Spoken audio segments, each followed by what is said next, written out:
picture the chaotic, suffocating heat of August.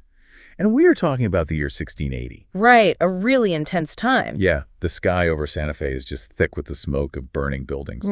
A massive, totally coordinated uprising is underway. Right. The Spanish colonists, who, they've occupied this region for decades at this point, they are now completely surrounded. Cut off from any reinforcements. Exactly. Facing total annihilation. And the order is given to just abandon the city and make a desperate, grueling retreat hundreds of miles south across a brutal desert. It's a terrifying scenario. Totally. And in that moment of absolute panic, where every ounce of carrying capacity is literally a matter of life and death, someone makes a calculated decision. Yeah. They don't grab extra water. They don't grab extra ammunition or silver. They run into the burning church and they rescue a 30-inch block of carved willow wood. Which is it's a moment that perfectly crystallizes the strange, powerful relationship humans have with physical objects, Because when survival is on the line, the things we actually choose to save, they tell us everything about who we are. I mean, I want you, the listener, to think for a second about an object in your own family. Like a watch, maybe? Yeah, a watch, a piece of jewelry, maybe a sturdy cast iron pan.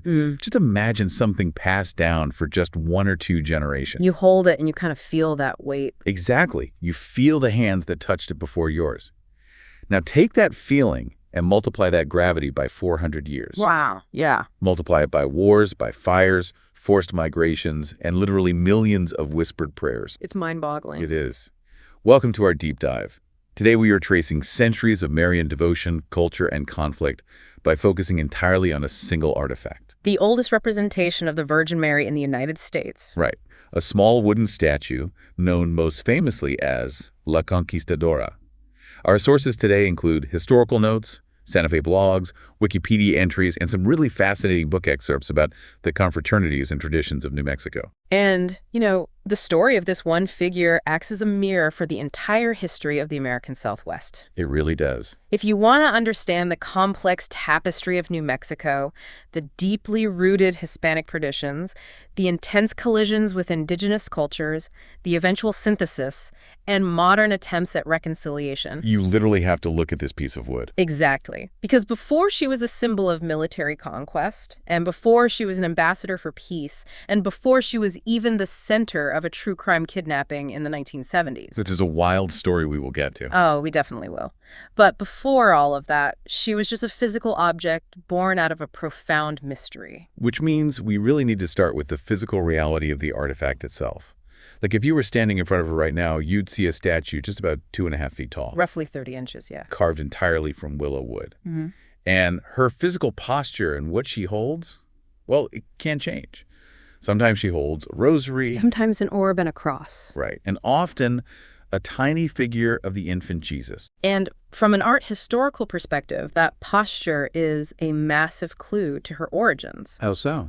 Well, when scholars analyze her form, particularly the way she holds the infant Jesus, they recognize a direct line to the European Renaissance. So we're talking 14th to 17th centuries. Exactly. She mimics a classic style known as the Maesta. The Majesty style. Right. For those who don't know, this is the classic Madonna and child prose that dominated European religious art for centuries.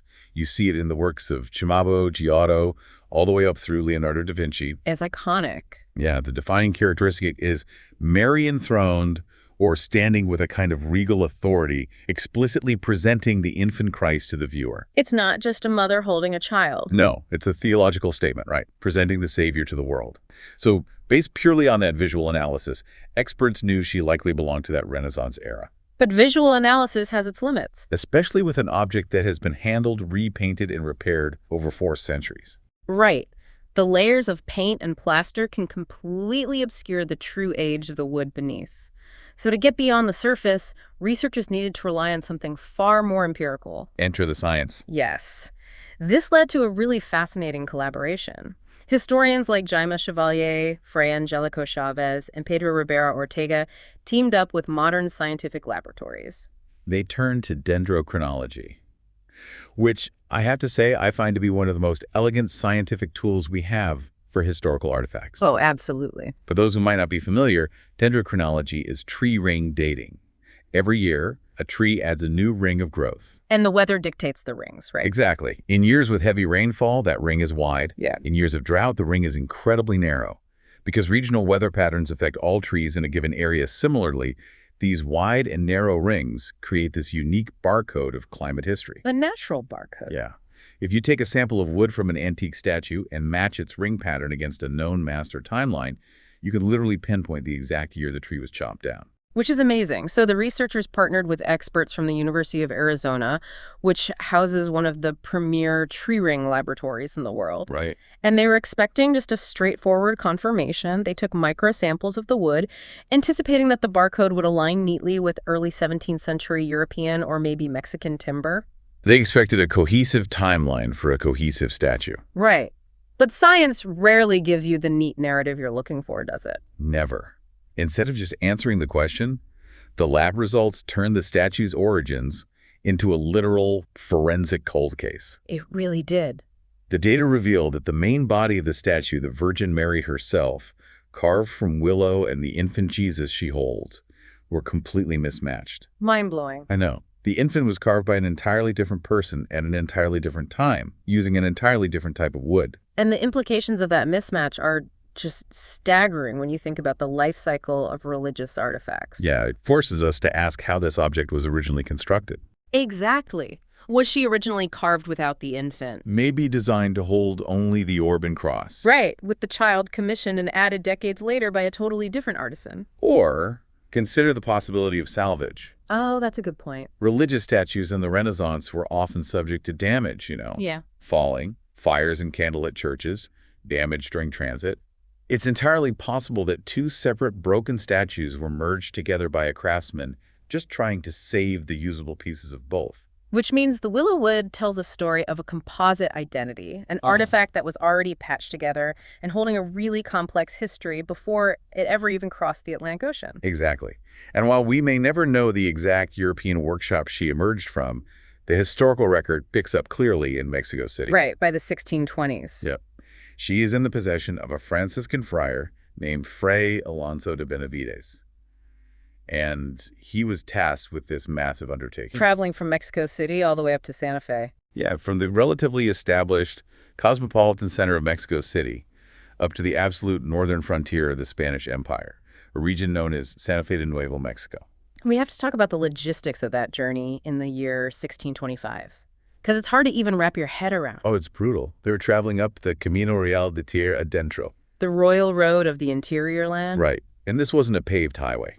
It was a brutal, unforgiving trade route stretching nearly 1,600 miles through hostile deserts, mountains, and arid plains. And they traveled by ox cart. Ox cart. These wooden carts moving at a speed of roughly 2 miles an hour. 2 miles an hour for 1,600 miles. Subjected to intense heat, sudden flash floods, freezing nights. And inside one of those rattling, violently shaking carts was this 30-inch willow wood statue. Just bumping along for months. Right. And she finally arrived in Santa Fe around January 25, 1626, though the Archdiocese often cites the year 1625 as the beginning of her journey. Yeah, the dates can be a bit fluid in the records. But when she was finally unpacked and placed in a church on the edge of the known European world, she was given a title that really reflected the emotional needs of the people who brought her there. Right, she was called Nuestra Señora de la Asunción. Our Lady of the Assumption. And that theological concept of the Assumption, the belief that Mary was taken up into heaven, body and soul, at the end of her earthly life, it is fundamentally a narrative of peace. Peace, transition, ultimate comfort. Yes. It makes perfect sense that colonists living on a harsh, dangerous frontier would cling to that specific aspect of Marian theology. I mean, you have to put yourself in the mindset of a 17th century Spanish colonist in Santa Fe. You are months away from any semblance of the civilization you left behind. The winters are brutally cold, agriculture is a constant struggle, and you are surrounded by indigenous populations whose relationship with your settlement is fraught and, frankly, increasingly hostile. The church was the center of social and psychological gravity for them. Definitely. Walking into that adobe structure and seeing the familiar, serene Renaissance face of Our Lady of the Assumption, I mean, that offered a profound psychological anchor. She was a piece of home. But the stability she represented was an illusion, right? Because the late 17th century in New Mexico was just a pressure cooker of geopolitical, religious, and economic forces. Absolutely. The presence of the Spanish colonists wasn't just like an inconvenience to the indigenous Pueblo peoples. It was a systemic dismantling of their way of life. And this tension is the critical context for the violence of 1680. We really have to look at the mechanics of why the region erupted, objectively speaking. Right. The Spanish colonial system relied heavily on the encomienda. Which was an economic structure that essentially demanded tribute and forced labor from the Pueblo populations. Yes. And alongside this economic exploitation, the Franciscan friars were actively suppressing indigenous religious practices. Right. Kivas, which are the sacred underground spaces central to Pueblo's spiritual life, were being destroyed. Ceremonial masks and objects were burned. Pueblo spiritual leaders were arrested, publicly whipped, and in some cases even executed. This is just a massive amount of tension. And the pressure continued to build until it reached a breaking point. A spiritual leader from the San Juan Pueblo named Pope orchestrated what is arguably one of the most remarkable acts of coordinated resistance in North American history. It really is incredible logistics. Pope managed to unite dozens of independent, fiercely autonomous Pueblo communities. And these were communities who spoke different languages and were spread out over hundreds of miles. So how did he do it? Well, to synchronize the uprising, runners were sent to each pueblo carrying knotted cords made of deerskin. Knotted cords. Yeah. Each morning, the leaders would untie one knot. And when the final knot was untied, all the pueblos were to strike simultaneously. That level of coordination without modern technology is just astounding. And the Pueblo Revolt of August 1680 was devastatingly effective. Within days, isolated Spanish ranches and missions were completely destroyed. The surviving colonists, numbering roughly 1,000, they fled to the capital of Santa Fe, where they were quickly besieged by an overwhelming force of Pueblo warriors. The Spanish were cut off from their water supply. After several desperate days, the colonial governor realized that holding the city was impossible. They had to abandon Santa Fe entirely. Which brings us right back to that visceral image we started with, you know. The retreat to El Paso del Norte. Modern-day Ciudad Juarez. Right. In the middle of this total collapse of their society, as they are gathering whatever meager supplies they can carry for a march of hundreds of miles through the desert, someone secures the statue of Our Lady of the Assumption. And the psychology behind saving the statue in that moment is deeply revealing. How do you mean? Well, the statue was no longer functioning just as a religious icon. She was the physical embodiment of their community's existence. Right, because in the 17th century Catholic worldview, the sacred and the civic were inextricably linked. Exactly. To leave her behind to be destroyed in the fires of the revolt would have meant accepting total existential erasure. By carrying her with them into exile, they were carrying a tangible piece of their identity and really their hope for an eventual return. But the exile in El Paso wasn't just a brief layover. No, they were stuck there for 12 long years. A dozen years. That is a dozen years of waiting, of political maneuvering, of plotting a return to a land many of them considered their rightful home. And then the leadership changes. In 1692, the Spanish crown appoints a new governor, Don Diego de Vargas. And he is tasked with leading a military campaign to reconquer Santa Fe. And de Vargas makes a decision that permanently alters the trajectory of our artifact. He decides to take the statue with him on the military campaign. This is a fundamental turning point. De Vargas doesn't just pack the statue in the baggage train, he entirely redefines her identity. He drops the peaceful title of Our Lady of the Assumption, right? Yes, and he officially renames her La Conquistadora, Our Lady of the Conquest. I mean, I have to push back a little here. The cognitive leap required to take a figure of maternal comfort and essentially draft her into military service is massive. It is a huge leap. We are talking about an object representing heavenly peace being weaponized, or at least militarized, for a colonial reclamation project. How does a colonial governor justify that theological shift? It seems like a huge contradiction to our modern sensibilities, I agree. But it had a very clear logic within the European historical precedent of the time. Okay, unpack that. There is a long, deeply ingrained tradition of armies carrying statues or banners of saints into battle. For instance, the Spanish had long invoked Santiago St. James during the Reconquista against the Moors in Spain. Oh, right. And more broadly, the invocation of the Virgin Mary in military context was super well established, most notably at the Battle of Lepanto in 1571, where the Holy League attributed their naval victory against the Ottoman Empire entirely to the intercession of Our Lady of the Rosary. So de Vargas is basically tapping into a centuries-old cultural playbook. Exactly. He genuinely believed that if he carried La Conquistadora back into New Mexico, her divine intercession would grant him a bloodless reconquest. A bloodless reconquest. Right. He didn't necessarily view her as a weapon of violence, but rather as a sovereign queen whose mere presence would spiritually pacify the Pueblo resistance. And the historical record shows that his initial re-entry into Santa Fe in 1692 was remarkably achieved without bloodshed. It was. Through a combination of diplomacy, the sheer show of force, and the internal politics of the Pueblos at the time, the Spanish were allowed to re-enter the city. Though we should clarify, it is crucial to note that the peace did not last. Right, definitely. The subsequent years of the Reconquest involved brutal fighting and severe reprisals against the Pueblos. But in the immediate aftermath of that initial 1692 re-entry, de Vargas credited the bloodless success entirely to the 30-inch willow wood statue he brought with him.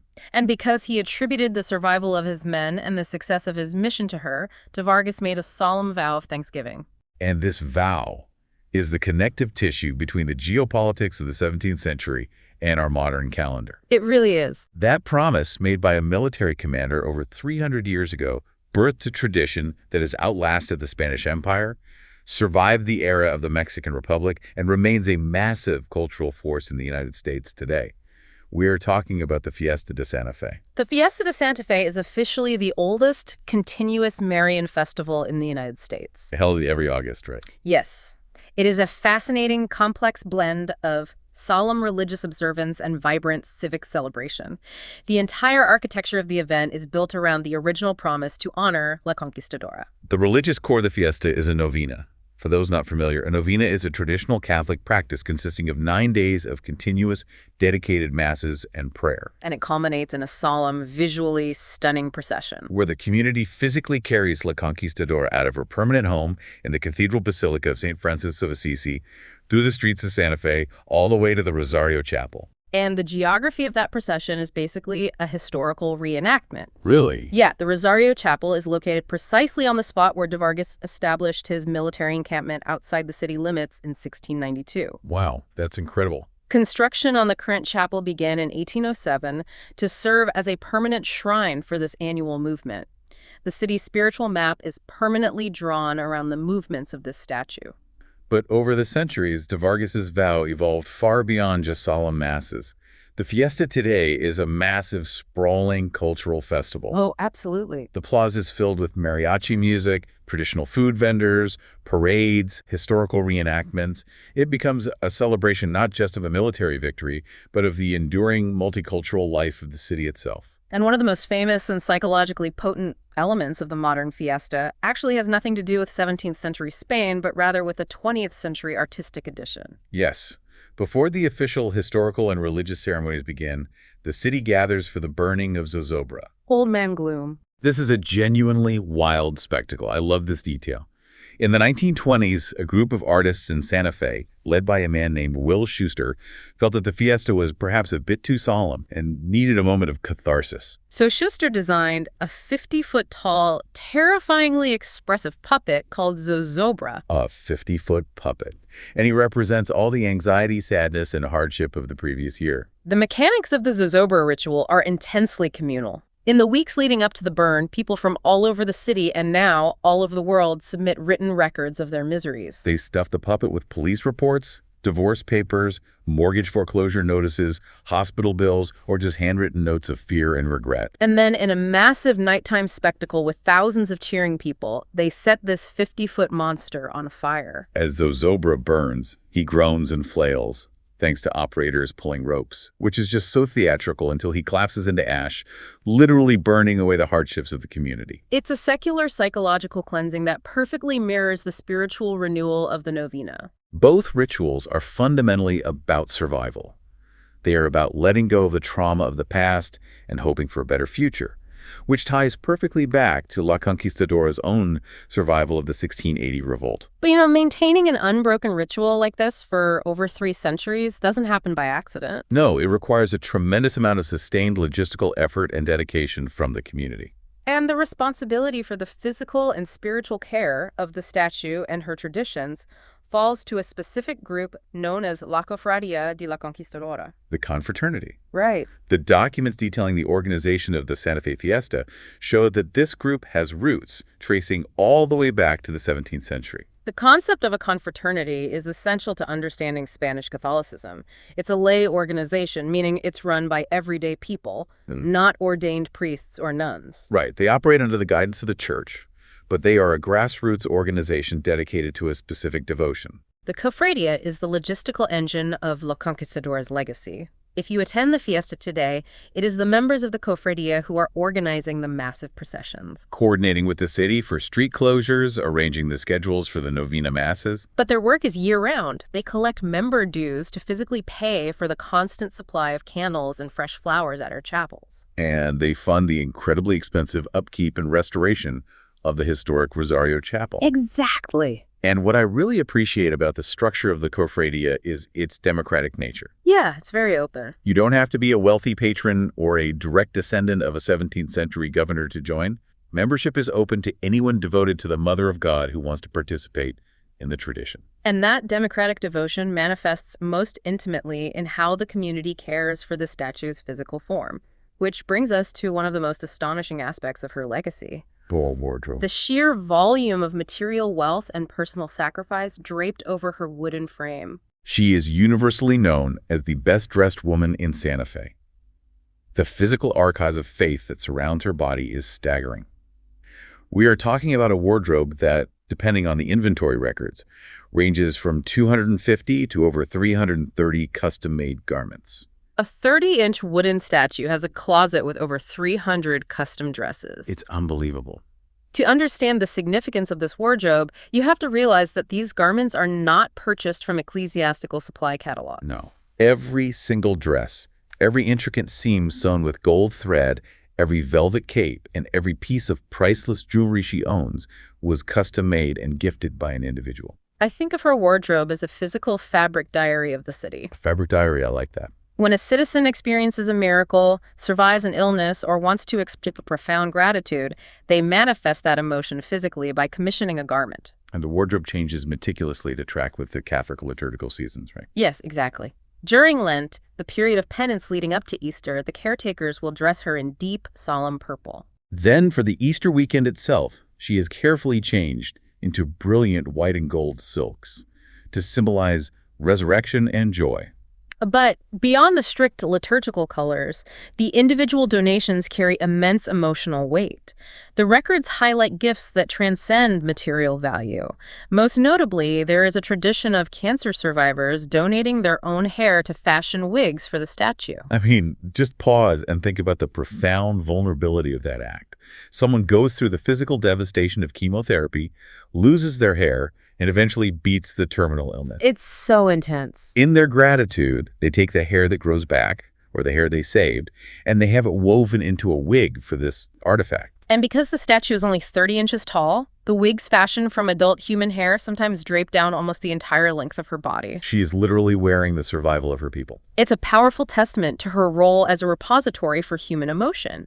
And this wardrobe also demonstrates how she acts as a sponge for cultural assimilation. Right, she has not been frozen as a 17th century Spanish colonial icon. Not at all. Her aesthetic identity constantly evolves to reflect the diverse communities that revere her. The synthesis of cultures in her closet is amazing.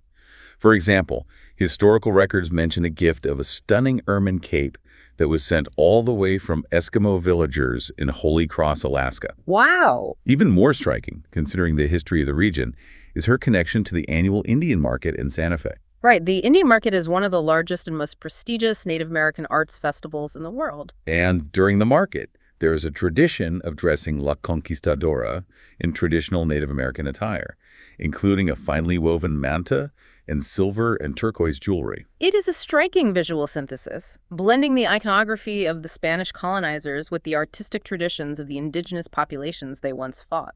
She even intersects with modern pop culture. Actress Ali McGraw, who has lived in the Santa Fe area for years, commissioned a specific piece of clothing for her that was prominently displayed in a 2010 exhibit at the Spanish Colonial Museum. The magnetism of this small wooden figure crosses every conceivable demographic line.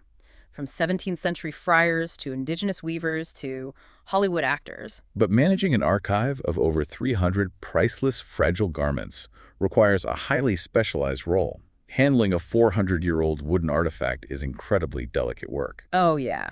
This responsibility falls to a dedicated group of women known as the sacristanas. The caretakers. The historical notes frequently mention families who have served as sacristanas for generations, like the late Connie Hernandez. These women act almost as personal attendants to a monarch. Yes, they are the only ones allowed to physically touch the statue to change her garments, carefully adjust her human hair wigs, polish her crowns, and ensure the wood is preserved. They know exactly how her joints move, where the wood is weakest, and how to pin a heavy velvet cape so it doesn't damage the centuries-old paint. The sacristana's protective role highlights the deep emotional attachment the community has to the physical object, and that attachment became the center of a genuine crisis in 1973. The 1973 kidnapping. We talk about her surviving the brutal elements of the Camino Real in 1625 and the fires of the Pueblo Revolt in 1680. But she also had to survive the criminal underbelly of the 1970s. It's crazy. This profoundly sacred, priceless statue was stolen right out of the cathedral. The theft sent shockwaves through Santa Fe. I can imagine. The cathedral was broken into, and the perpetrators managed to bypass whatever security was in place, removing the 30-inch statue from her shrine. And to the community, it was not categorized as an art heist. No, it was experienced as a kidnapping. The emotional reaction was akin to a beloved family member being abducted. The mechanics of the crime felt completely surreal for a religious artifact. A ransom note was issued. The perpetrators demanded money for the safe return of a 400-year-old wooden saint. The local police, the church leadership, and the entire community were suddenly plunged into a tense, high-stakes negotiation. Novenas were held not for the fiesta, but for her safe return. People were terrified that the thieves, if panicked, might simply burn or destroy the statue to destroy the evidence. Fortunately, after a grueling period of uncertainty, the statue was safely recovered. Thank goodness. The details of the ransom drop and the police work culminated in her being found, physically unharmed, though stripped of some of her valuable jewelry. When she was brought back to the cathedral, the celebration was monumental. The incident, rather than diminishing her aura, only amplified it. She was, once again, a survivor. She had returned from exile yet again. It's as if every century throws a new existential threat at her, and every time she comes back, her meaning deepens for the people who love her. Exactly. Which transitions us perfectly into the final and perhaps most complex phase of her existence in the modern era.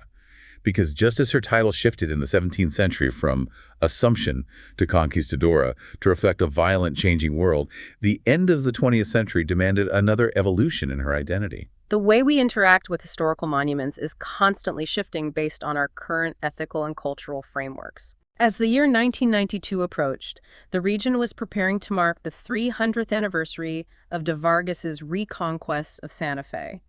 But the cultural climate of 1992 was vastly different from 1692. Yeah, the title, A Conquistadora, Our Lady of the Conquest, began to sit very uncomfortably with large segments of the population. The word conquest is inherently loaded. For the descendants of the Spanish colonial settlers, the term represented a triumphant return, the survival of their culture, and their deep ancestral roots in the land. But for the Native American and Pueblo communities, conquest was synonymous with colonization, the suppression of their religion, and generational historical trauma. And we are reporting this entirely neutrally based on our sources.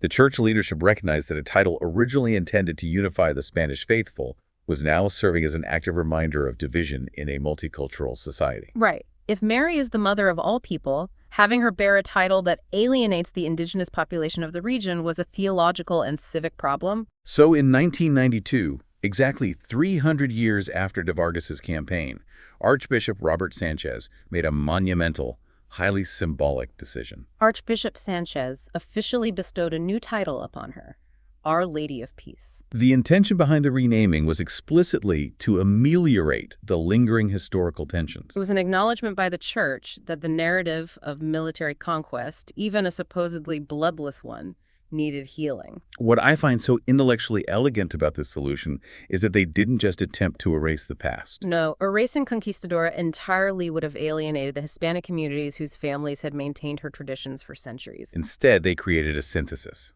Today, she's often referred to by a beautifully combined title, Our Lady of Conquering Love. That synthesis is brilliant from both a cultural and theological standpoint. It really is. It retains the historic DNA of the word conquer, acknowledging the 3 centuries she spent under that title, but it completely redirects the object of the conquest. She is no longer conquering a territory, and she's no longer conquering a subjugated people. According to her traditional prayer, which explicitly asks her to conquer evil in our midst and in our hearts, her conquest is entirely spiritual. She conquers hatred with love. She conquers division with peace. The weaponization of the 17th century is disarmed by the theology of the 20th century. It's a massive cultural upgrade, allowing a divisive historical artifact to function as a bridge. And her significance had already been recognized on a global scale even before this renaming. Right, in 1960. In 1960, the Vatican officially recognized her profound historical and spiritual weight by granting her a canonical coronation. A canonical coronation is one of the highest honors a Marian image can receive in the Catholic Church. Yes. It was authorized by Pope John XXIII and presided over by the apostolic delegate Egidio Vignazzi. The mechanics of the ceremony involve the Pope, or his direct representative, physically placing a crown on the image. It is a formal papal decree declaring that this specific piece of art has a proven antiquity, a history of deep devotion, and has been the source of profound spiritual benefit to a region. It elevated her from a localized New Mexican legend to a globally recognized treasure of the international church. When you step back and look at the entirety of her timeline, you are forced to grapple with the nature of sacred objects. Yeah, we started by examining her through the lens of dendrochronology, looking at the physical cellulose, the mismatched willow wood, the carved tree rings. But the physical wood is merely the scaffolding. Exactly. This brings me to a broader philosophical question for you. Is it the willow wood itself that holds the power? If you look at it strictly empirically, the wood is just plant matter from a Renaissance workshop. It has no inherent magic. Right. Or is it the sheer volume of human intention poured into it over 400 years?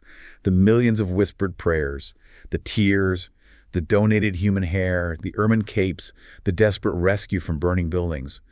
Does the accumulation of human belief physically change the nature of the object? I mean, that is the very definition of a sacred object. The wood is just the vessel. But it's the 400 years of unbroken, intense human relationship with that vessel that gives it its gravity. If you lock her in a sterile museum case, disconnected from the cofradia, from the sacristanas, and from the fiesta, she is just a 17th century antique. It is the active participation of the people that keeps her alive. Her physical journey is incredible, but her symbolic journey, how she has been constantly reinterpreted to meet the needs of each generation, is what truly tells the story of the region. It really does. Let's pull all the threads together here. We began with a Renaissance carving, a simple Madonna and Child with mismatched wood, likely salvaged or pieced together by a forgotten artisan. Yep. In 1625, she was packed into an ox cart and dragged across an ocean and a brutal desert to bring the comfort of the Assumption to the edge of the known world.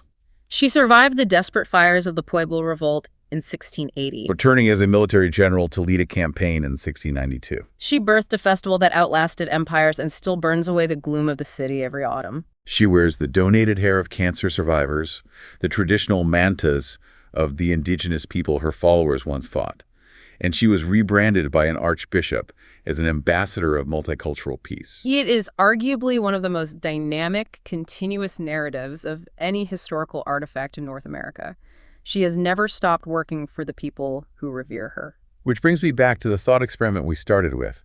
We live in an era where we are constantly debating the meaning of our monuments. We are erecting new statues to reflect our modern values, and we are tearing old ones down when they no longer represent who we want to be. It's a huge conversation right now. The story of La Conquistadora proves that monuments are not static. If a single 30-inch wooden figure can morph from a symbol of heavenly comfort to a talisman of colonial conquest and finally to a beacon of multicultural reconciliation over 4 centuries, well, what does that say about the monuments we are arguing over today? That's a fascinating question. 400 years from now, long after we are gone and the political debates of our current decade are forgotten, how might our descendants completely reinterpret the meaning of our most sacred modern objects? History isn't frozen in the statues we build. It's fluid in the people who inherit them. Absolutely. Thank you, listener, for joining us on this deep dive. Keep looking closely at the history around you. You never know what a simple piece of wood might be hiding.